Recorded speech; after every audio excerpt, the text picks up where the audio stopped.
When you think masterclass, what comes to mind? Probably some slick, expensive online course, right? Well, what if I told you one of the best examples I've ever seen is hiding in, get this, an Indonesian English textbook? Seriously, today we're going to break down just how this book creates a learning experience that's, well, pretty unforgettable. I mean, this is the million-dollar question for any teacher or student, isn't it?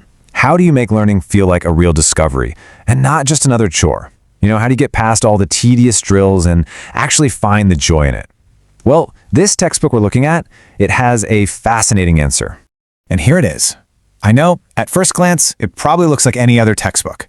But trust me, if you look closer, you'll see it's a brilliant case study in how to structure a lesson that's not just effective, but genuinely engaging. All right, let's get into it.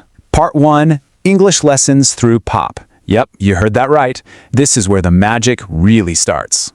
So check this out. The book doesn't kick off with boring grammar rules or verb conjugations. Nope, it starts with a universal language, music. By tapping into something students are already passionate about, it just completely lowers that barrier to entry. It makes them actually want to participate. And the music they chose? It's just brilliant. We're not talking about some obscure old folk song.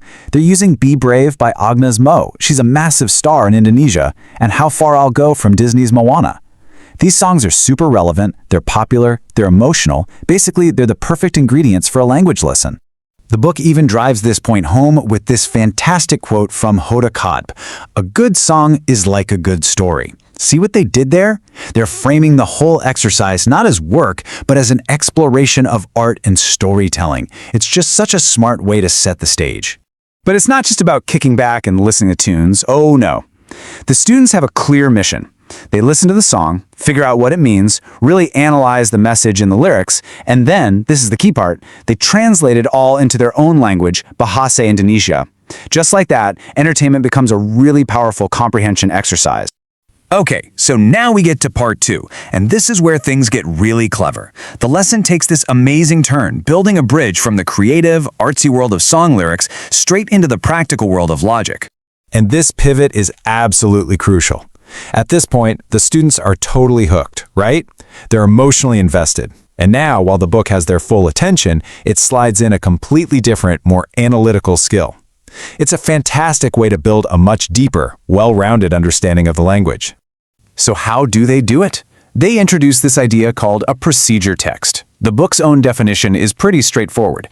It's a text that's designed to describe how to do something in a sequence of steps.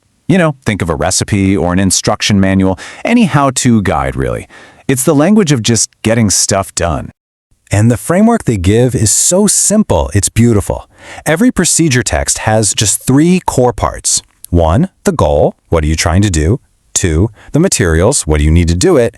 And 3, the steps, how do you actually do it?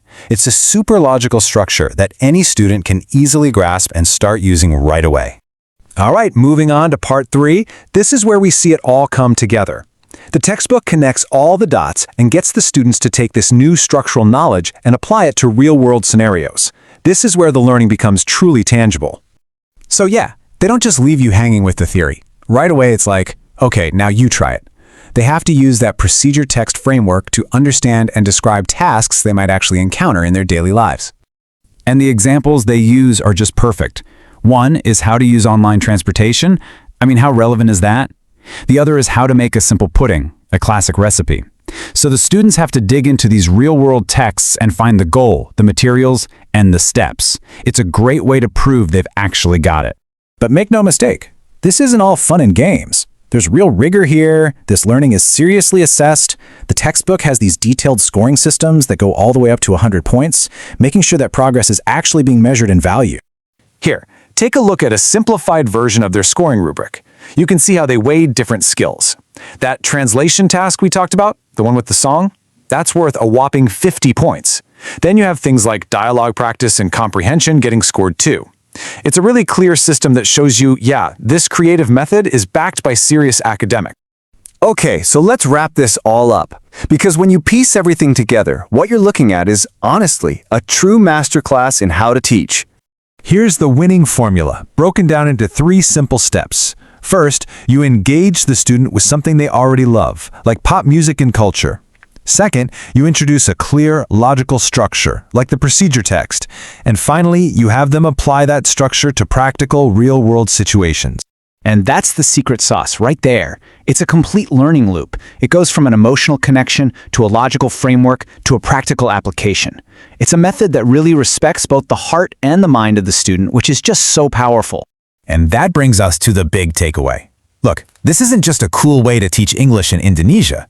This is a blueprint for teaching almost anything, anywhere. So I'll just leave you with this question. What if every single lesson in every subject was built with this much thought? Just imagine what that could unlock.